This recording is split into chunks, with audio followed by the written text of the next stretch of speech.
الغنى استغناء، ليس كثرة المال، إنما ما يغنيك هو أقل القليل الدائم. الأخلاق تغنيك عن عمل أهل النار.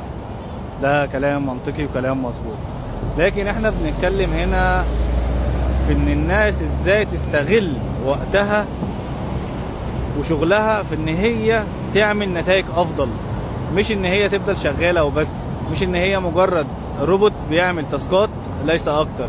لا، انت حاول تغير عقليتك في ان انت تعمل المهام المطلوبة منك في وقت اقل وبراحة اكتر ليك. ليه تفضل شغال ومفحوط زي المكنة واخر الشهر بتستنى الراتب بتاعك؟ ما انت ممكن تعمل اكتر من حاجة في يومك.